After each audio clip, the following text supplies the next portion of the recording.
persons or 15 brothers of civil defense who were murdered. This world's corrupt. Donald Trump and all that corrupt. All corrupt, this world. And now with innocent people dying, babies, not right, is it? No. Free, free Palestine! We have arranged a demonstration here today after being witness to yet another war crime, this time against the Palestinian Red Crescent.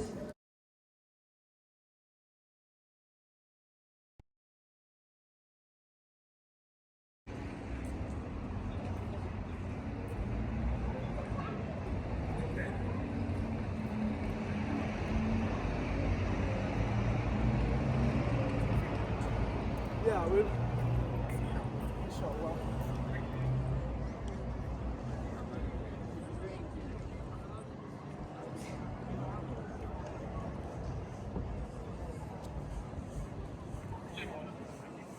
I'm allowed to drive the vehicle where I'm not meant to be out.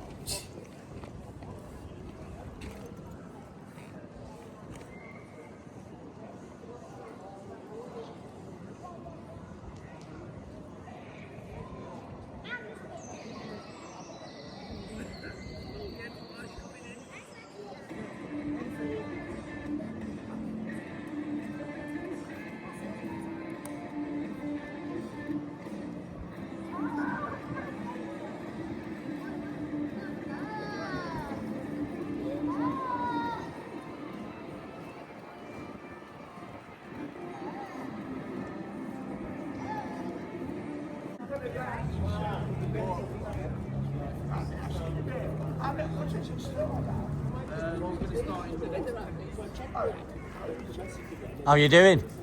oh, ain't there? Yeah? No, have you right to protest, really? I was alright, have you?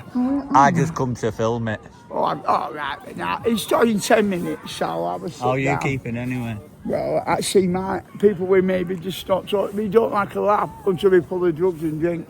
This world's corrupt. Donald Trump and all that corrupt. All corrupt, this world. And now with innocent people dying, babies, not right, is it? No. It's not right at all. Anyhow, I hope it goes okay.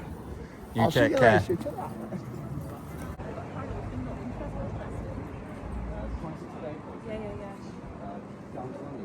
No, it's Shenstone, so it's just before Birmingham.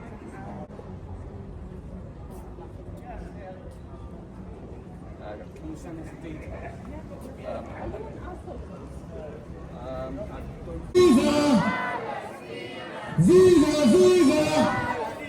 Viva! Viva! Viva! There is only one solution! There is only one solution! Intifada revolution! Intifada revolution! Intifada, intifada! Intifada, intifada! Globalize the intifada! Globalize the intifada! Intifada, intifada! Intifada, intifada! Long live the intifada! Long live the intifada! Free, free Palestine! Free, free Palestine! Stop the genocide! Stop the genocide! End apartheid! End apartheid! Decolonize! Decolonize! Free Palestine! Free Palestine! Free Palestine! Assalamu alaikum. We have arranged a demonstration here today after being witness to yet another war crime, this time against the Palestinian Red Crescent. They follow a clear mission: to alleviate human suffering and protect the dignity of others. They tirelessly make sure that people have access to medical care, whatever their circumstance. The badge that most of you have been given to wear today represents resilience, human rights, compassion, life, and hope. These badges represent everything that was denied to 15 men who wore them proudly on their uniforms. On 23rd of March, 15 Palestinian rescue workers were executed by the Zionist occupation in Rafah as they attempted to reach the wounded and martyred. They were besieged, restrained, and then shot before being buried in a mass grave along with their vehicles, an ambulance, and a fire truck. At least 190 bullets were fired at them in the first round. When the grave was discovered, the occupation claimed that the ambulances were driving slowly and had their headlights off and were unidentifiable. Video evidence found in the pocket of one of those buried aid workers proved the ambulance did have their emergency lights on and their vehicles were clearly marked. The audio also proved that the occupation soldiers were clearly talking to the rescue workers and bullets were fired at them for 5 whole minutes. When their lies are exposed, they simply state that they are launching an investigation, using it as a shield to escape accountability over and over again. 2 Labour Party delegates were even turned away at the airport when they went to investigate. The reason why the occupation target aid workers is because aid work is not just an occupation. It's a calling that embodies hope in the darkest situations. Aid workers not only help their community physically, but they become symbols of resilience, and this is what is most feared. This isn't the first time that Israel has targeted and attacked first responders. Since the beginning of the genocide in Gaza, they've killed 408 aid workers and continue to target them despite evidence of their deliberate killing. No one is safe under Israel's genocide. Not first responders, not doctors, not journalists, and not children. We all know, shame. We all know that mainstream media refuses to share the truth. And when they do, their headlines are filled with doubt. Shame on them too! A BBC headline read, Israel admits mistakes over racism and also to affect our ability to empathize with their stories. Even though this war crime caught the attention of more news outlets than previous crimes, no governments have reacted and no policies have been changed. But behind these headlines and behind 7-year veteran of the Red Crescent, 36-year-old Mohammed loved his work, and any of his colleagues would tell you this. During crisis, he would stay at the Red Crescent Centre, only going home to see his wife and 6 children once a week. His children ranged in age from 3 months to 11 years old at the time Israel killed Mohammed. Bereaved and confused, the children are clinging to the thought that their father died on a humanitarian mission and Mohammed was 23 and single. But when they got together, their antics were legendary. On a rainy day, those two were walking along when they saw an elderly woman trying to cross the road, but it was too wet and slippery. So they looked at each other. One said, "So, are we partners or what? No matter what the mission is." And the other said, "Of course we are." They went on and got a chair and brought it to the woman, asked her to sit down, and then lifted her in. Free! Free! Free! Free! Free! Free! From the river to the sea! From the river to the sea! From the sea to the river! From the sea to the river! No justice! No justice! No justice! No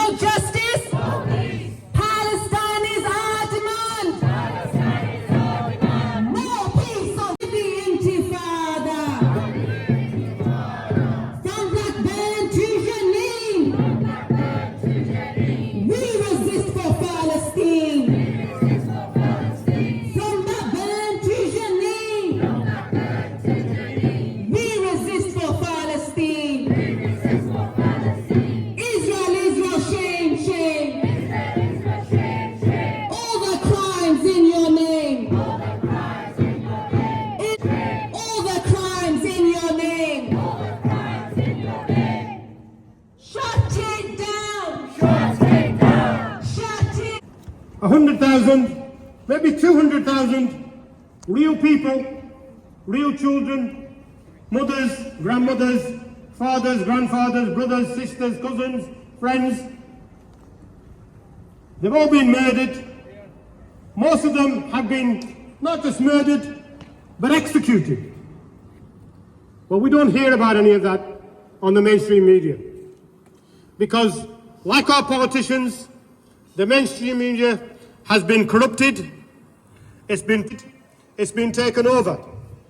And even today, our politicians, our Prime Minister, our Foreign Secretary, they're still using the language of fairy tales. Israel has a right to defend itself. They're launching an investigation. It's not proven yet. All these are lies. They know exactly what has happened. They know when it happened. They know how it happened.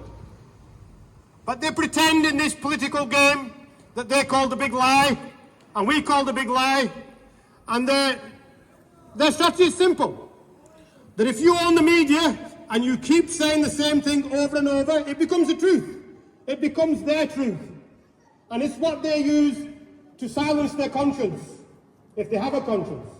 It's what they use to silence ordinary decent people who still think it's 6 of one and half a dozen of the other.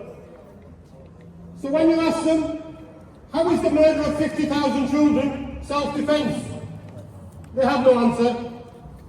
When you ask them, how is the murder of 15 people who dedicated their life to saving other people's lives, how is that execution self-defense? They have no answer. They just blank you and they talk about something else.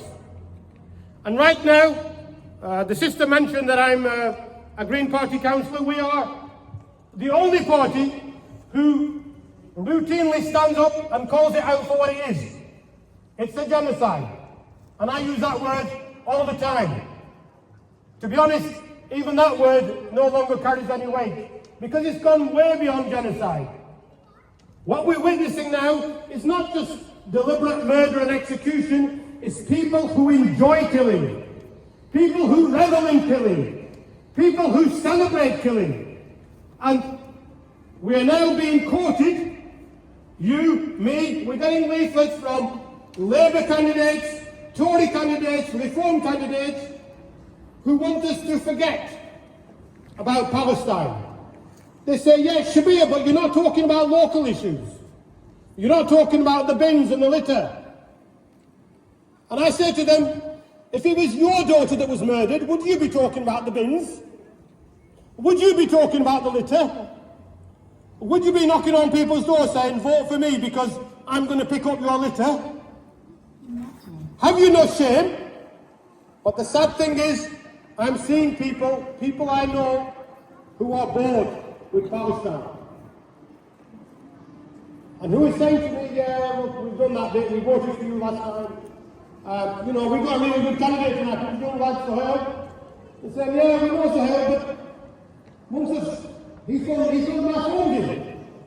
You just can't with me to get your other car. So I own you. So we asked Master, what do all these 15 wonderful human beings who sacrificed their life to help others? What happened to that debt? What do you owe to those 50,000 children who've been murdered and whose parents have lost the only thing that mattered to them? Do you not owe them anything? So I'm embarrassed that I'm sullying and dirtying the name of these wonderful people by talking about local politicians. They don't deserve to be talked about.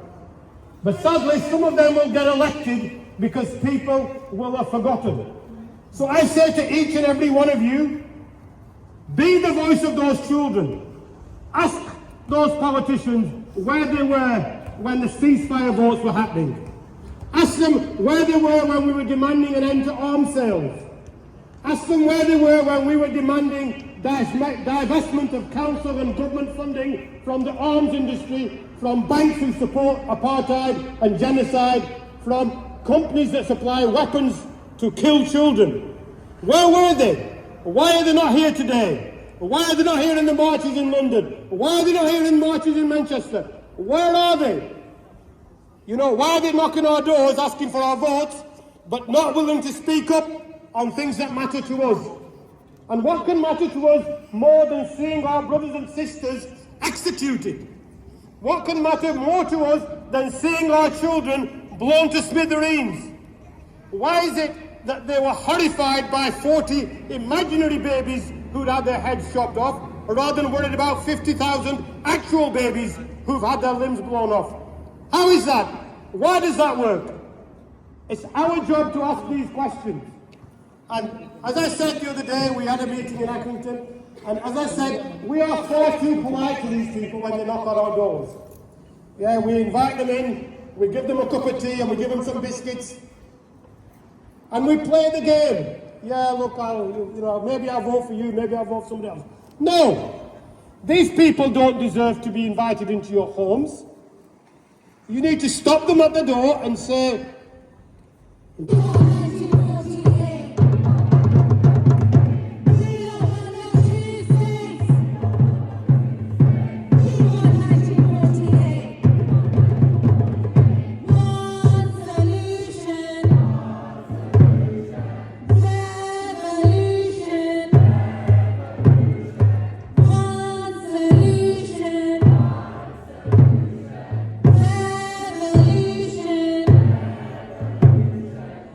in Gaza Strip, and they see actually what war crime and how serious the war crimes happening to civilians. Those people are witnessing the Israeli crimes inside Gaza. So if they are killed, they are silenced. If they are killed, more people will die because nobody will save them. It's not only about the 15 personals or 15 brothers of civil defense who were murdered. There are so many stories similar to this, but they are not exposed. So many people have been assassinated.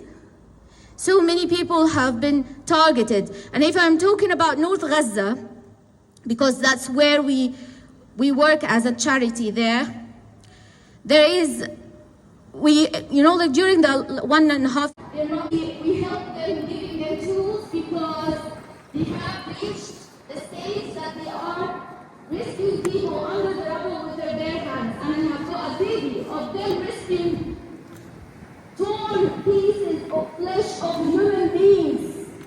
They are getting them from under the rubble with their bare hands. They don't have tools, they don't have a shovel, they don't have iron cutters or anything to help, just with bare hands. I think one of our duties that we must support them financially. Yes, we raise our voices and say no to stop killing, but you know that this world is so cruel. We say no to genocide, we say no to war, we say no to killing children, but what happens? Nobody listens, right? So at least we help them. At least we help them with every single means we can. Raise our voices, yes, to expose the crimes, the war crimes happening to them and to the people in Gaza. And carry them on, and I'm not saying, hey, so they have rights, and the more we help, the more they will say they will survive, the longer they will be able. As aid workers, it's our job as human beings. It's our job as human beings. And as Muslims, we will be asked on the day of judgment of those people. Everybody, every one of us has to think between yourself and ask yourself, have I done enough for them? Have I helped them?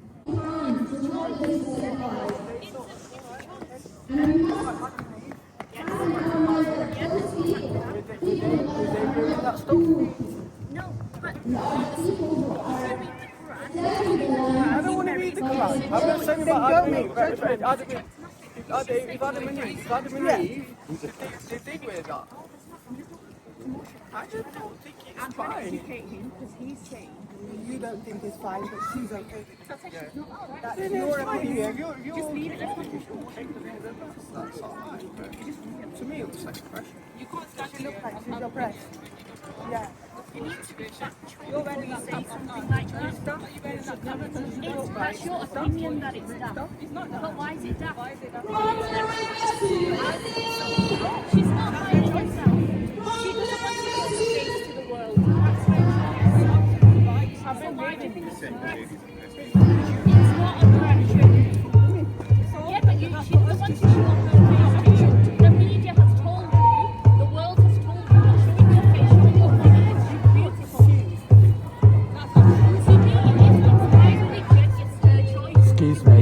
Hiya. We don't mind you being here, I don't, but you're smoking and there's children and babies around. It's not